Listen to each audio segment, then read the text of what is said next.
The fluorescent lights of the hospital waiting room seemed to flicker in rhythm with my racing heartbeat, and I could still feel the sharp sting across my left cheek where Derek's hand had connected with my face just seconds ago, the sound of the slap echoing through the crowded space like a gunshot that made every head turn toward us.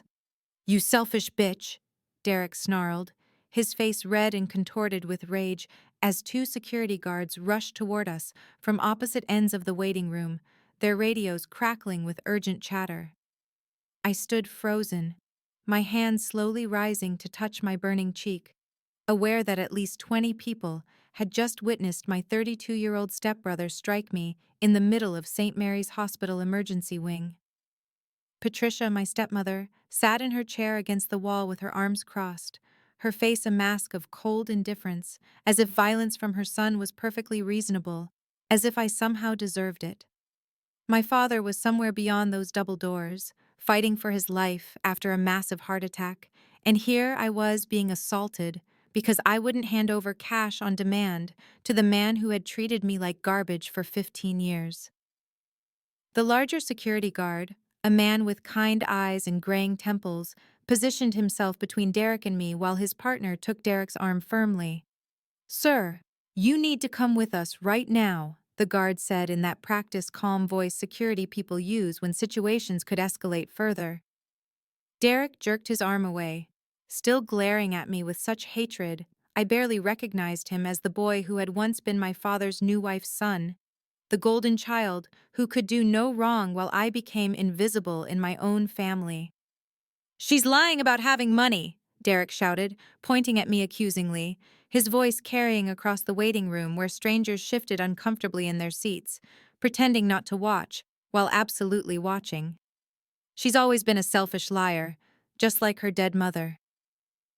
That last part, the casual cruelty about my mother who had died when I was 10 years old, who had loved me unconditionally in a way no one in this family had since, made something inside me finally break, or perhaps finally harden into steel.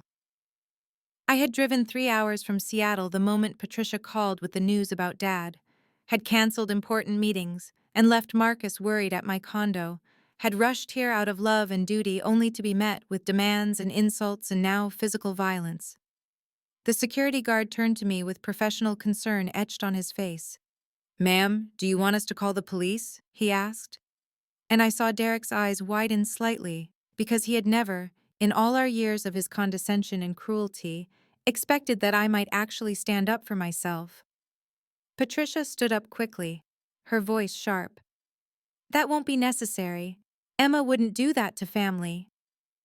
But she was wrong, because I had spent 15 years being treated as less than family, as the help, as the outsider, as the disappointment, and I was done. "Yes, call the police," I said clearly, my voice steadier than I expected, given that my face was throbbing and my heart felt like it might burst through my chest, and I watched Derek's expression shift from rage to genuine shock, because in 15 years of his condescension and cruelty, he had never once faced real consequences for how he treated me. I remembered standing in almost this exact position of powerlessness when I was 13 years old. 2 years after my mother died from breast cancer that ravaged her body over 18 months of treatments that Dad and I watched helplessly. 2 years after I lost the only person who had ever made me feel truly valued and loved unconditionally. Dad had sat me down in our living room on a Saturday morning and told me he was remarrying, that Patricia was a wonderful woman who had a son just a few years older than me, that we would be a family again. And I had wanted so desperately to believe him because the house had felt so empty without Mom's laughter filling the rooms. Patricia moved in 3 weeks later with Derek, who was 17 and treated our home like a hotel where he was the valued guest, and I was the maid, who should be grateful to serve him. I noticed it immediately, the way Patricia would ask Derek what he wanted for dinner while simply telling me what I would be eating. The way she bought him expensive clothes for school while suggesting I could wear hand-me-downs from her sister's daughter. The way family conversations centered around Derek's football games and social life, while my honor roll achievements earned barely a glance. When Derek graduated high school, they threw him a massive party at the country club with over 100 guests, a catered dinner that cost thousands of dollars, and a brand new car presented with a bow in the parking lot while everyone applauded. 3 years later, when I graduated as valedictorian with a perfect 4.0 GPA and acceptance letters to 6 universities, we had dinner at Olive Garden with just the four of us, and Patricia spent most of the meal talking about Derek's summer plans before he started at Stanford in the fall. Dad had paid for Derek's SAT prep courses, his college application consultants, his campus visits to a dozen schools across the country, but when I asked about similar support, Patricia had sighed and said, "Emma, you're so naturally smart. You don't need all that expensive help like Derek does," turning my intelligence into a reason to receive less rather than an achievement to celebrate. I learned to stay quiet at family gatherings, to serve food and clean up while Derek held court with his stories, to make myself small and unobtrusive because any attempt to share my own experiences was met with polite disinterest, or Patricia changing the subject back to her son. College became my escape and my proving ground, though I learned quickly that proving myself meant nothing to a family that had already decided my worth, and I worked 3 jobs simultaneously to pay for Washington State University after Dad and Patricia sat me down the summer after my high school graduation to explain that while they had saved $200,000 for Derek's education at Stanford, they could offer me $5,000 total because Derek needs more support and you've always been so independent. I waited tables at a diner near campus from 6 to 11 every morning, tutored other students in mathematics and physics during my free periods between classes, and worked weekend shifts at the university library, sleeping maybe 5 hours a night while carrying a full course load in mechanical engineering because I had loved building things and understanding how systems worked ever since Mom and I used to take apart old radios together in our garage. Derek, meanwhile, lived in a fraternity house that cost $3,000 per month, drove the car they had given him at high school graduation, received a $1,500 monthly allowance for expenses, and called home every few weeks, asking for more money for spring break trips and formal events and investment opportunities that never materialized into anything except depleted bank accounts that Dad and Patricia refilled without question. I came home for Thanksgiving my sophomore year exhausted from midterms and 2 double shifts at the diner, my hands chapped from washing dishes when the kitchen was short-staffed, and Patricia asked me how school was going with that distracted tone people use when they are asking out of obligation rather than interest, then spent 45 minutes showing me photographs from her visit to see Derek at Stanford, where she had stayed for a long weekend in a hotel and taken him shopping for winter clothes. When I graduated 4 years later with a 3.97 GPA, summa cum laude, with 3 job offers from major engineering firms and a research paper I had co-authored that was published in a respected journal, Dad and Patricia attended the ceremony and took me to lunch afterward at a chain restaurant where Patricia spent most of the meal on her phone, coordinating details for Derek's graduation party the following month, because he had finally, barely, managed to finish his business degree with a 2.4 GPA after switching majors twice and taking an extra semester. "That's wonderful, Emma. We're proud of you," Dad had said when I showed him my honors cord and my acceptance letter from a Seattle tech firm offering $72,000 starting salary. But his eyes had already drifted back to his phone where Patricia was texting him ideas for Derek's party venue, and I realized that no achievement of mine would ever matter as much as Derek's mere existence, that I had been working myself to exhaustion for recognition that would never come from people who had decided long ago that I was worth exactly $5,000 of their investment, and not a penny of their genuine attention. I moved to Seattle 3 weeks after graduation, with everything I owned packed into my 12-year-old Honda Civic that had 170,000 miles on it and a concerning rattle in the engine that I had learned to ignore. And I started my job at Nexus Technologies on a Monday morning in July, feeling equally terrified and exhilarated, because this was my chance to build something that belonged entirely to me, something that Patricia couldn't diminish, and Derek couldn't overshadow, and Dad couldn't politely ignore in favor of my stepbrother's latest failure that somehow always received more attention than my successes. The job was everything I had hoped for: challenging work on systems optimization and machine learning applications that actually mattered, colleagues who respected my ideas and built on them rather than dismissing them, managers who noticed when I stayed late solving complex problems and rewarded that dedication with increasing responsibility and actual appreciation expressed in words and performance reviews, rather than the silence I had learned to interpret as the closest thing to approval I would receive at home. Derek, meanwhile, moved back into Dad and Patricia's house after graduation with some vague plan about starting a consulting business that never materialized beyond a website he paid someone to build and business cards he had printed but never distributed. And I learned from Dad's occasional phone calls that Derek was figuring things out and exploring opportunities, which I gradually understood meant sleeping until noon and playing video games while Patricia brought him lunch, and Dad paid his car insurance and cell phone bill, and the credit card statements that kept arriving with charges from bars and restaurants and online poker sites.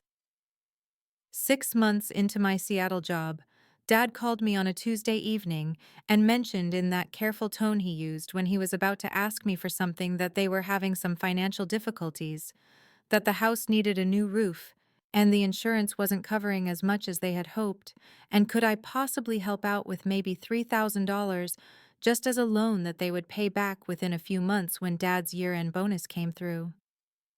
I sent the money the next day via electronic transfer because despite everything, despite the years of feeling invisible and undervalued, he was still my father, and I remembered him before Patricia, remembered him reading to me before bed and teaching me to ride a bike, and sitting beside Mom's hospital bed holding her hand during her last weeks, and I wanted to believe that helping him meant I was being the better person, the daughter who rose above the dysfunction and showed unconditional love, even when it had never been reciprocated in any meaningful way. 2 months later, I was scrolling through social media during my lunch break and saw Derek's post showing off his brand new motorcycle, a sleek black Yamaha that I looked up and discovered cost $8,500, and he had captioned it, "Finally got my dream bike. Time to ride into my future." And I sat there in the Nexus cafeteria staring at my phone, feeling something cold and heavy settle in my chest, because I understood suddenly and completely that my $3,000 for a roof repair had actually helped fund my stepbrother's toy, while I was eating homemade sandwiches every day to save money and sleeping on an air mattress in my studio apartment because I couldn't afford furniture yet. I didn't confront them because what would be the point? And I simply stopped answering Dad's calls quite as quickly, let a few go to voicemail before responding days later with apologetic texts about being busy with work projects. And I threw myself even deeper into my job, where at least my contributions were valued and recognized. Where I had just been promoted to senior engineer with a salary increase to $95,000 that felt like wealth beyond imagination compared to my waitressing days. Though I never mentioned the promotion to my family because I had learned that sharing good news only invited Patricia's dismissive comments and Derek's jokes about me being a corporate drone while he was an entrepreneur. Even though his entrepreneurship consisted entirely of spending other people's money on ideas that never progressed past the talking stage. My promotion to senior engineer 18 months after joining Nexus Technologies came with a salary increase to $125,000 and recognition that I had become invaluable to the core infrastructure team.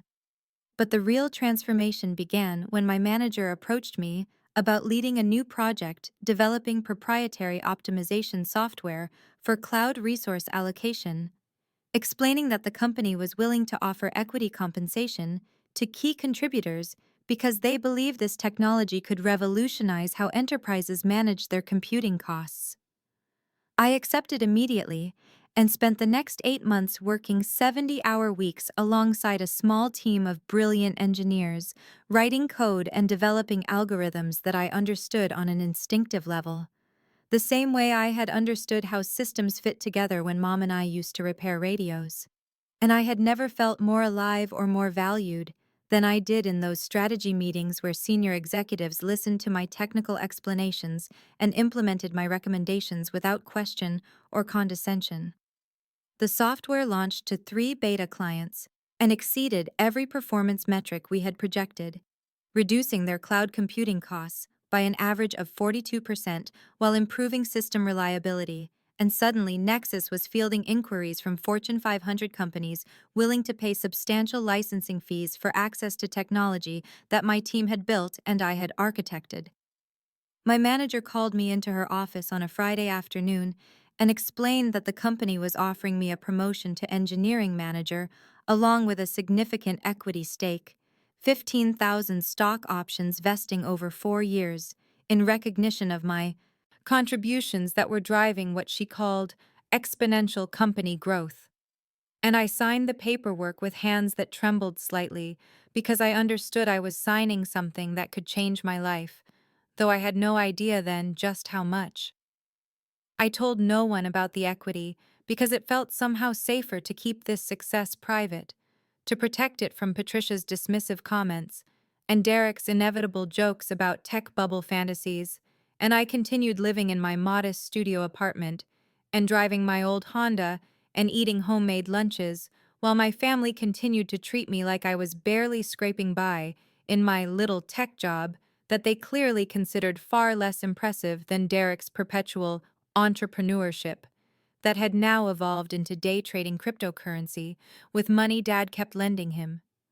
That same year, Derek got engaged to Brittany, a woman he had been dating for 8 months, and Patricia called to tell me about the engagement with breathless excitement before mentioning casually that the wedding would be expensive, maybe $60,000 for the venue and catering and flowers that Brittany deserved.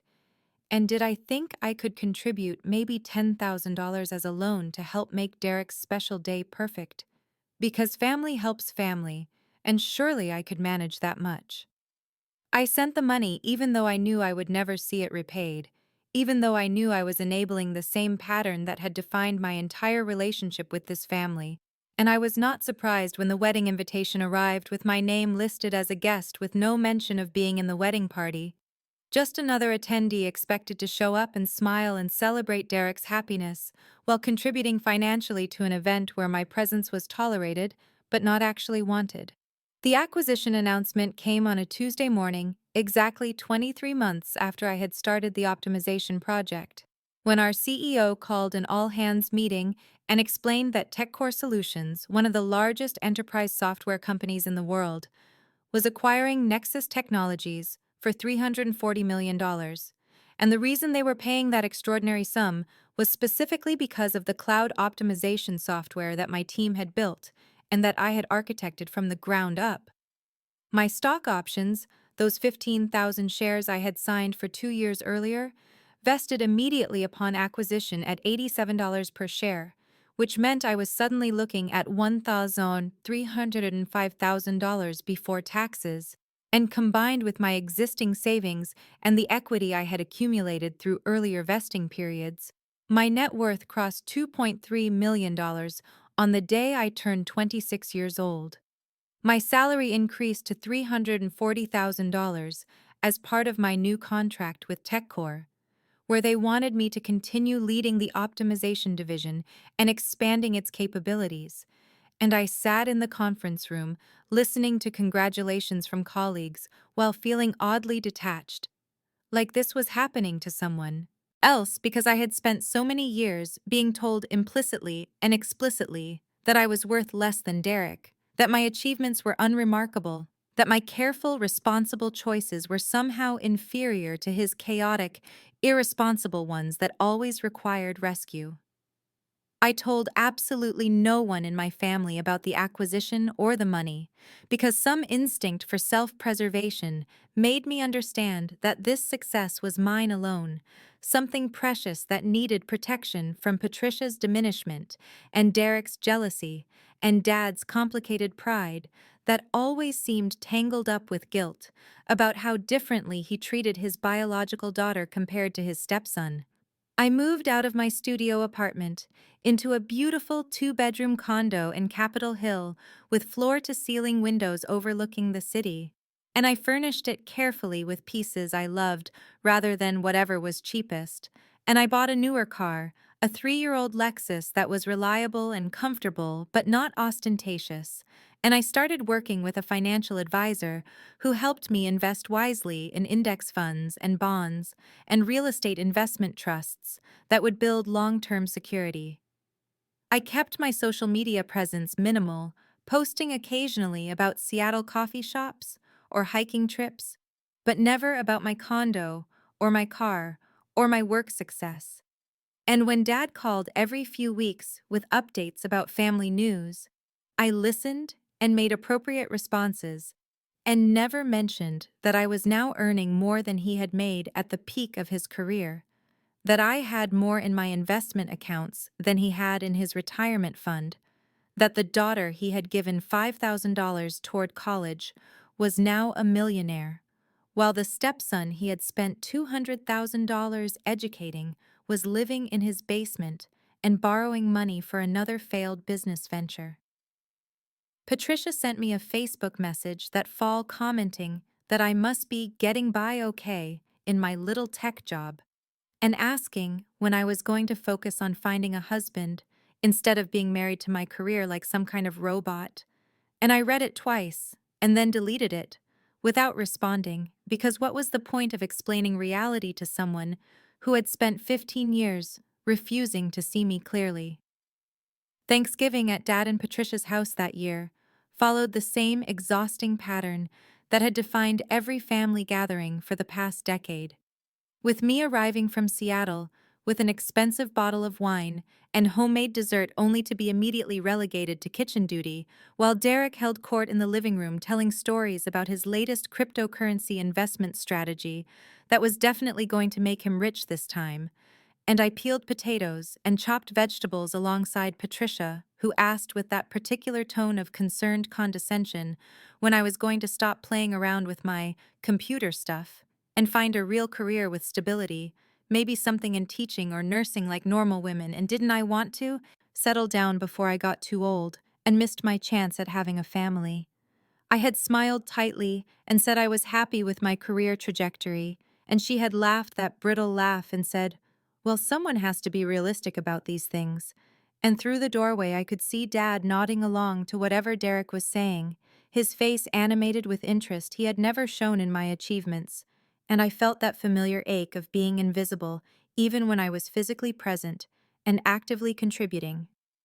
Derek had started calling me the spinster sister at some point during the past year, making jokes at every gathering about how I was married to my laptop, how I was going to end up alone with cats, how it was sad that I couldn't even manage to keep a boyfriend, let alone build a real life.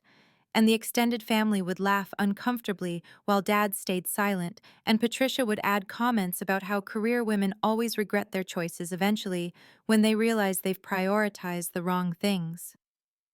Christmas was worse because Derek cornered me in Dad's study after dinner and asked if I could loan him $15,000 for what he called a ground floor investment opportunity in his friend's tech startup, explaining that this was the real deal unlike all those other times, and when I said no as gently as I could, his face had transformed into something ugly, and he had raised his voice enough that Patricia and Dad came in to see what was wrong.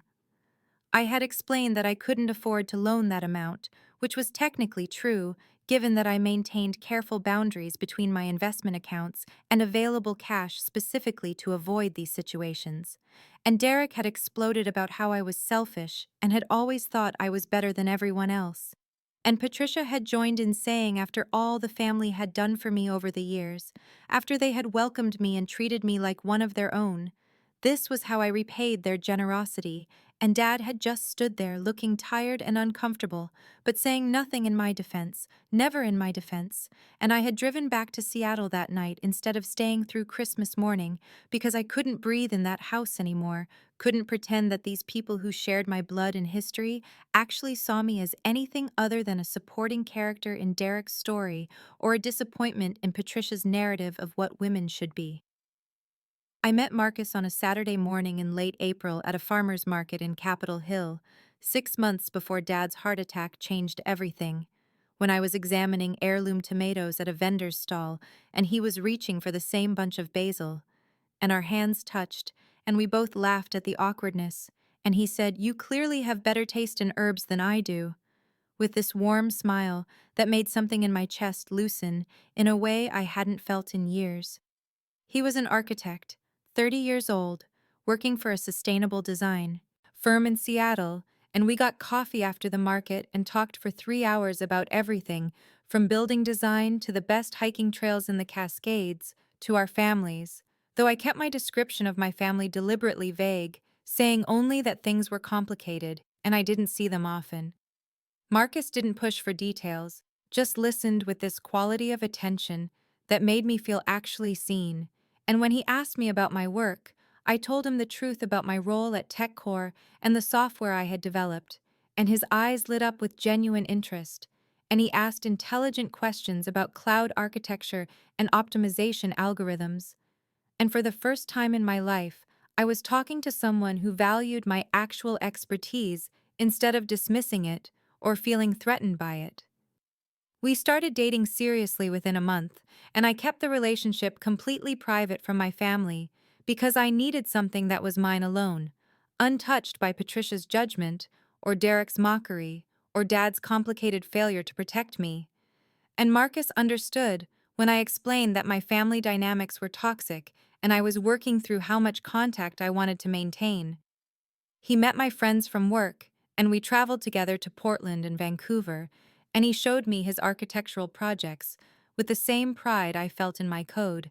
And 3 months into our relationship, when we were having dinner at my condo, he said quietly, "Emma, you know you're worth so much more than how they treat you, right?" And I had felt tears spring to my eyes because someone finally saw what I had been trying to prove my entire life.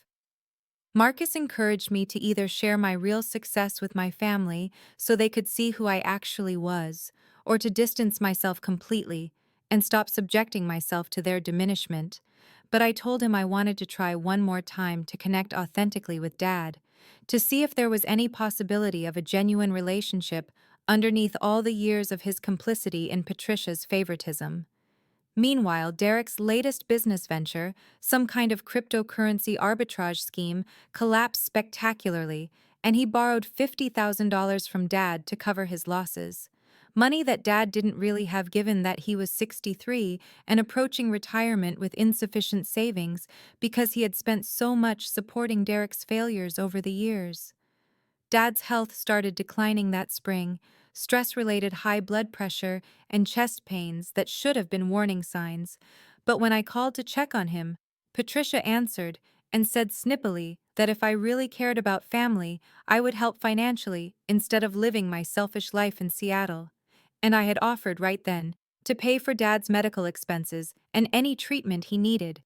And Patricia had laughed that cold laugh and said, "We don't need charity from you, Emma. We need you to actually be part of this family." As if I hadn't been trying to be part of the family for 15 years while being systematically excluded and diminished. Patricia's call came at 6:47 on a Wednesday morning while I was making coffee in my Seattle condo, her voice sharp and accusatory even through her panic as she said, "Your father's had a heart attack. He's at Mercy General. You need to come now." And she hung up before I could ask any questions about his condition, or what had happened, or whether he was going to be okay. I stood there in my kitchen with my phone still pressed to my ear and my hand shaking, and all I could think was that I had known this was coming, had seen it building in the tightness around Dad's eyes at Christmas, and the way he rubbed his chest when he thought no one was watching. And I had offered to pay for a full cardiac workup and been told they didn't need my charity. I threw on jeans and a sweater, grabbed my purse and keys, and was on the road within 15 minutes, driving south on I-5 through early morning traffic with my heart pounding and my mind racing through worst-case scenarios. And I realized with a sick feeling that I didn't even know if he was still alive or if Patricia had called me to come say goodbye. The 3-hour drive to my hometown felt both endless and too short, giving me too much time to think about all the complicated feelings I had about Dad. The love that had never quite died, despite everything, and the resentment that had built up like sediment over 15 years of his silence, while Patricia and Derek treated me like I was worth less than nothing. I arrived at Mercy General at 10:15, parked in the visitor lot with my hands gripping the steering wheel so hard my knuckles were white, and I sat there for a full minute reminding myself that I was here for Dad, only for Dad, and whatever Patricia and Derek said or did, I would not let them make me feel small because I knew my worth, even if they never had. The emergency waiting room was half full when I walked in, that particular hospital smell of antiseptic and anxiety heavy in the air, and I spotted Patricia and Derek immediately in the corner near the vending machines. Patricia in her church clothes like she had been getting ready for Wednesday prayer meeting when it happened, and Derek in rumpled clothes like he had just rolled out of bed. Patricia saw me approaching and her face did something complicated, relief and resentment fighting for dominance, and she said, "Well, you certainly took your time getting here," in that tone that suggested I had deliberately driven slowly to punish them, and I felt the old familiar tightness in my chest that came from knowing that nothing I did would ever be right in her eyes. I asked, "How is he? What happened? Is he stable?" And Patricia waved her hand dismissively and said, "He collapsed this morning, stress from everything, from dealing with ungrateful children who can't be bothered to help their own family."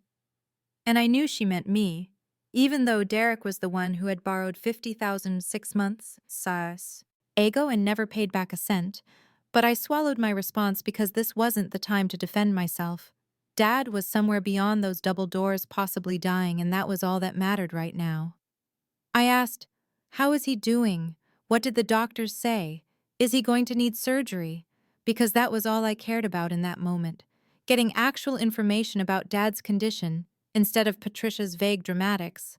And Derek stepped forward with that aggressive posture he had always used to intimidate me when we were younger, his jaw clenched and his hands balled into fists at his sides, and he said, "Forget about his condition for a second.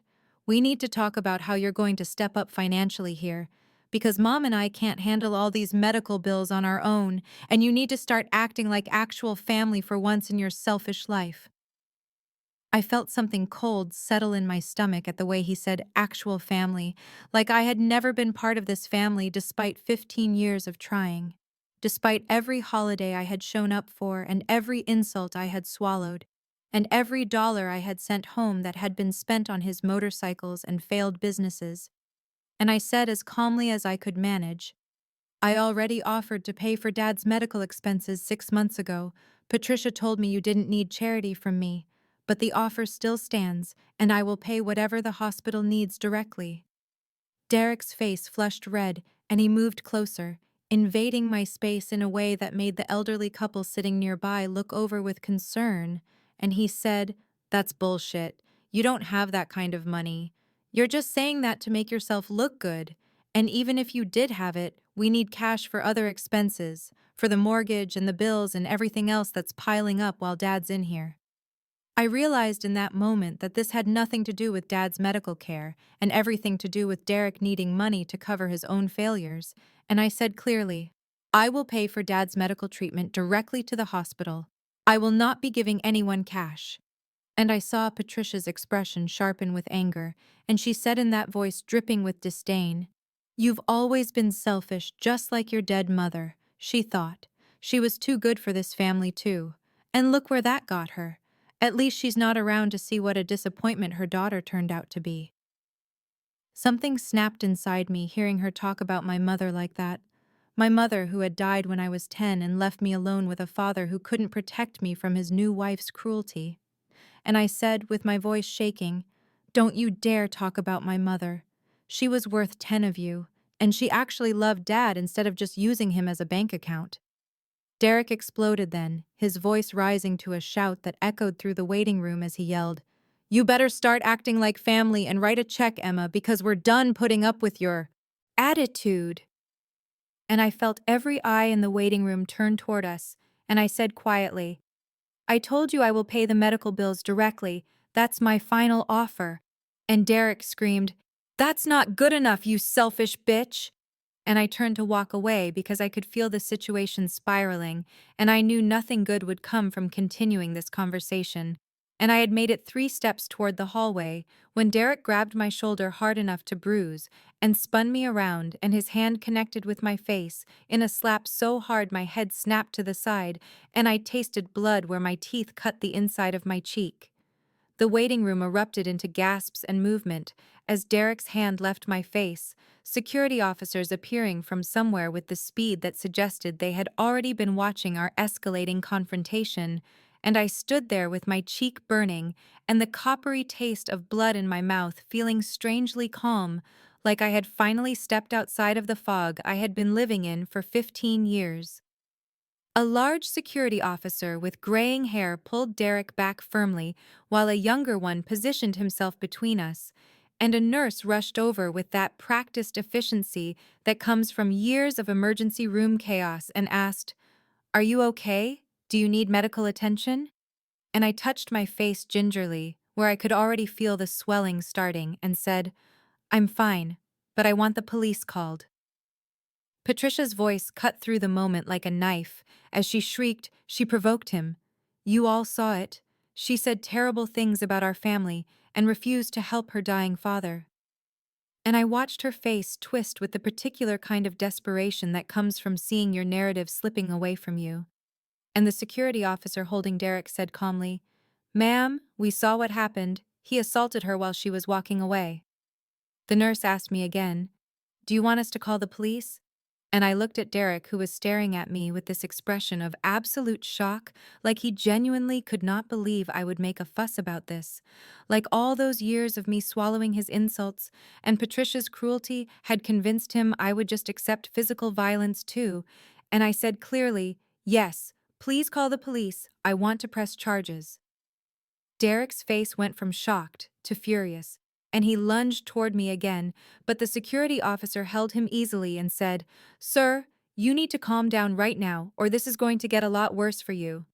And Patricia grabbed my arm hard enough to hurt and hissed, "You're going to destroy this family over nothing. He barely touched you. Why do you always have to be so dramatic?" And I pulled my arm away and said, "He assaulted me in front of 20 witnesses. This isn't dramatic. This is consequences."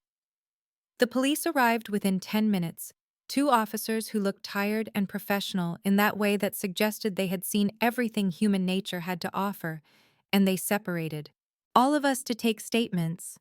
And I watched as witness after witness from the waiting room told the same story, that Derek had been aggressive, that I had tried to walk away, that he had grabbed me and struck me while I was leaving.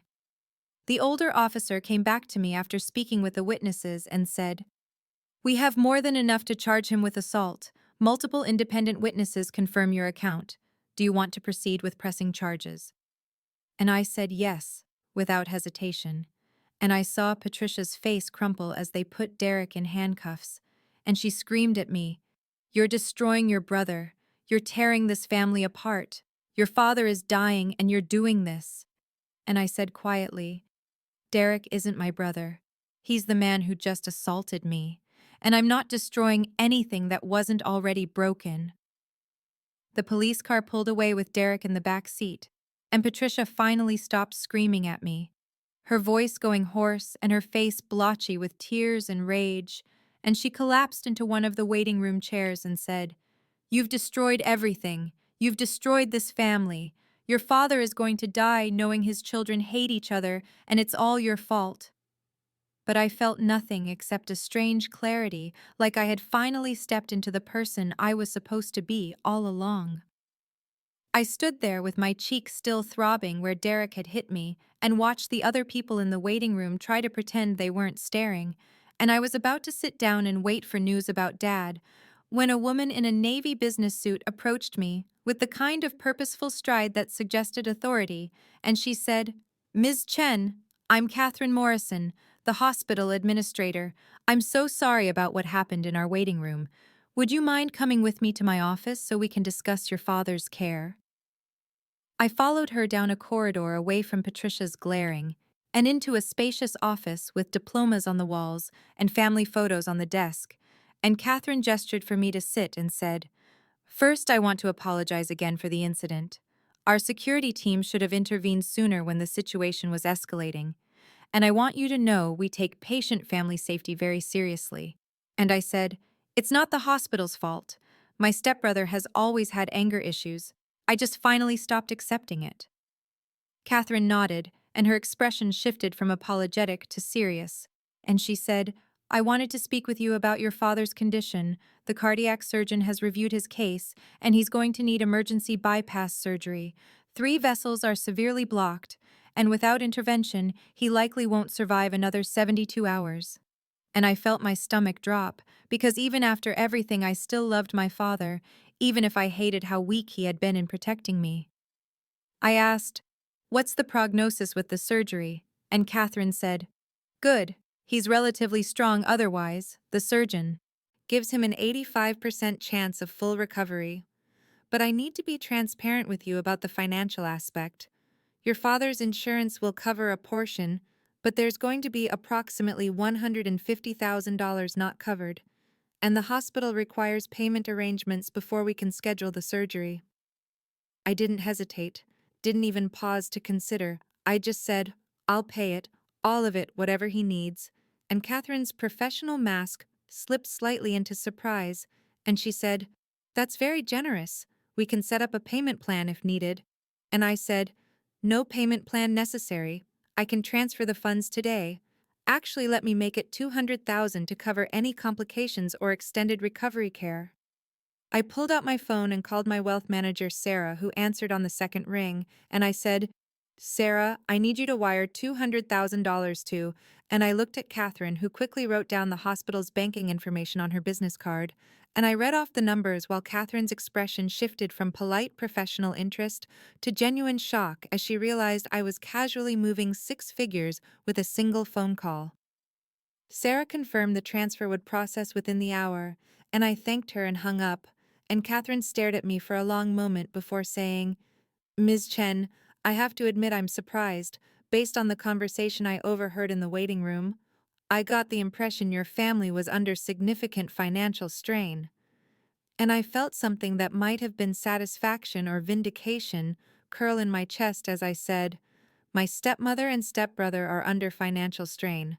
I'm doing fine, and my father's medical care is my priority regardless of our complicated relationship.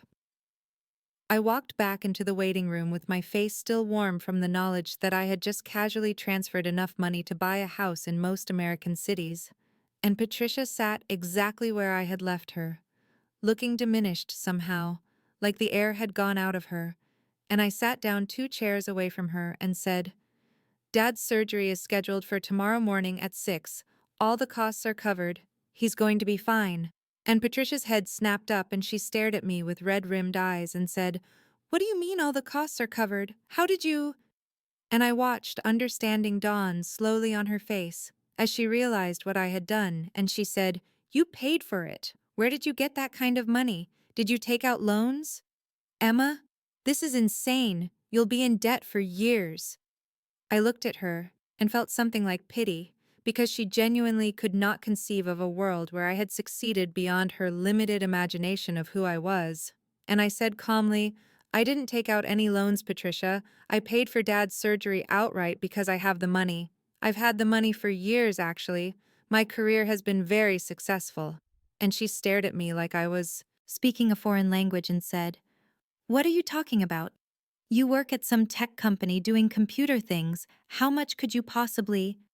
And I interrupted her and said, I'm a senior engineering director at one of the largest tech firms in Seattle. My base salary is $340,000 a year, and 2 years ago when my company was acquired, my stock options vested and I became a millionaire. My current net worth is approximately $2.3 million.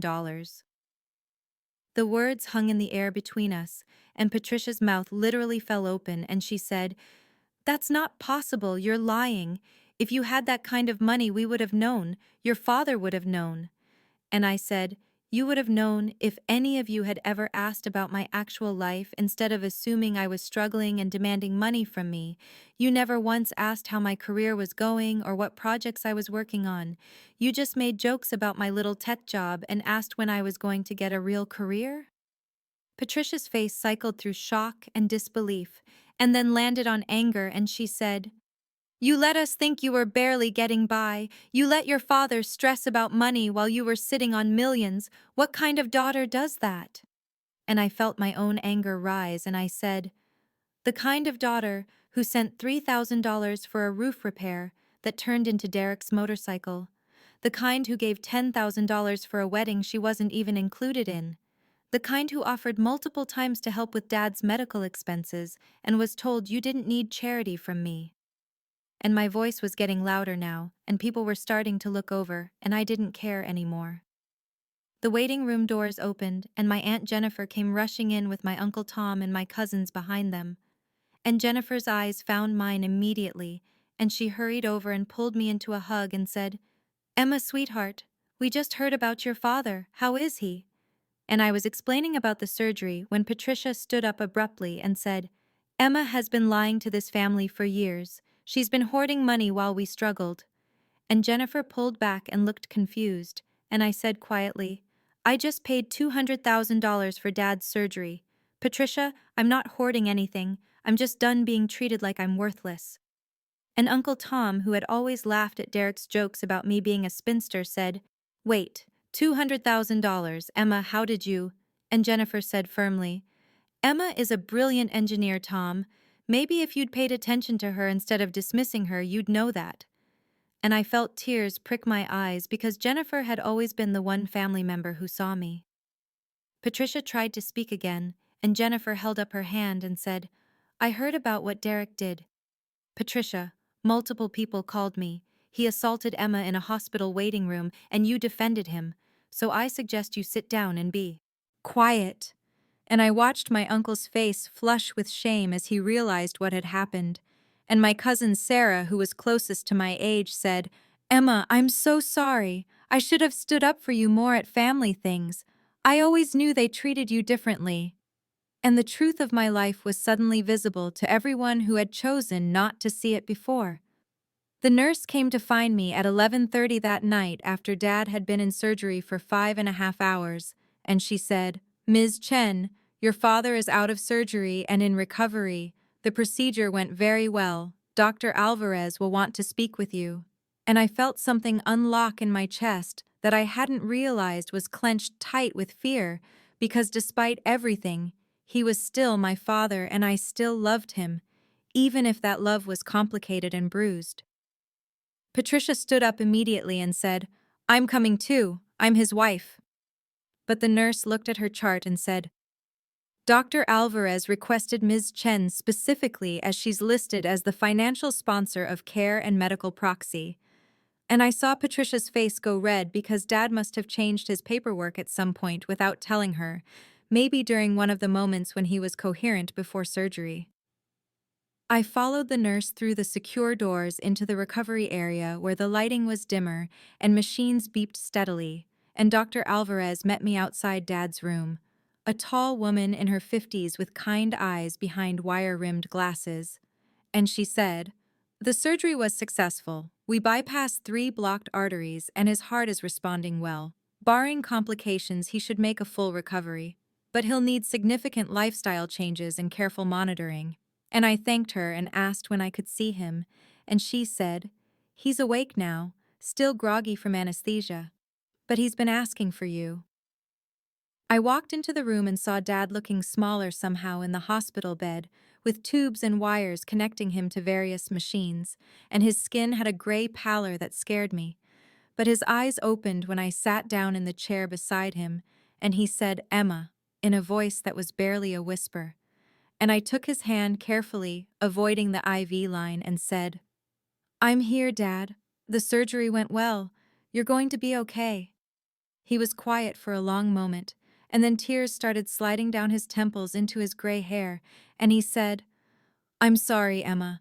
I'm so sorry. I was a coward. I let them treat you like you didn't matter, and I told myself I was keeping the peace, but I was just too weak to stand up for you." And his voice broke, and I felt my own tears coming because this was what I had needed to hear for 15 years. I said, "Dad, I need you to understand something. I'll pay for all of your medical care and I'll help you recover. But I can't have Patricia and Derek in my life anymore, and if you want a relationship with me, it has to be different than before. I need you to actually be my father, not just a bystander." And he squeezed my hand, with what little strength he had, and said, "Tell me about your life, Emma, your real life. I know I don't deserve to hear it, but please let me know who you actually are." And so I told him everything while the monitors beeped steadily, and the night deepened outside the hospital windows. 6 months after the hospital incident, I sat across from my father at a small coffee shop in his new neighborhood, watching him stir cream into his coffee with steady hands that had regained their strength, and the man sitting across from me was different somehow, more present than the father I had known for most of my life.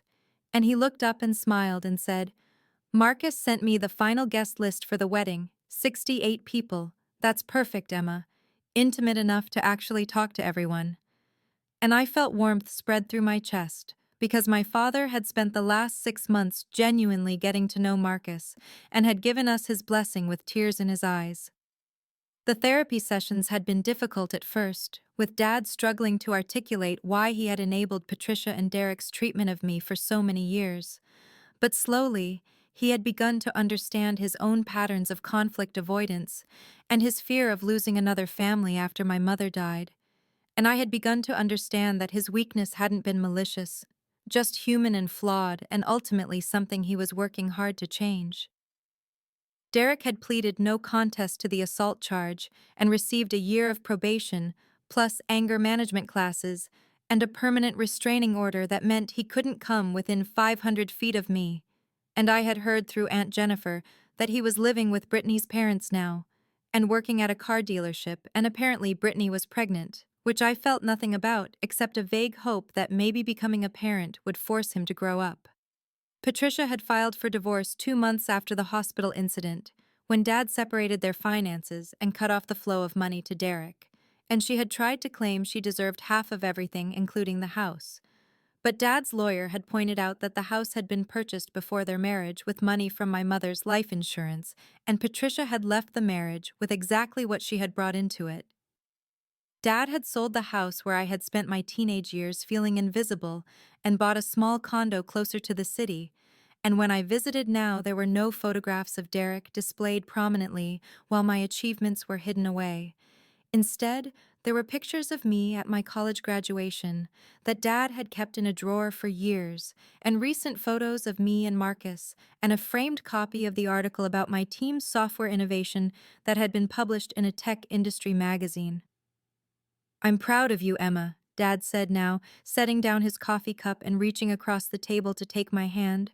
"Not just because of your success or your money, I'm proud of who you are as a person, your integrity, and your strength and your capacity to forgive, even when forgiveness wasn't deserved." And I squeezed his hand and said, "I'm proud of you too, Dad, for doing the work, for showing up, for choosing to be the father I needed, even if it took us a long time to get here." Marcus and I were getting married in September, in a small ceremony at a vineyard outside Seattle, with only the people who had truly valued me throughout my life. And Dad would walk me down the aisle, and Jennifer would be my matron of honor, and my team from work would be there, and Marcus's big, warm family, who had welcomed me like I was already one of their own.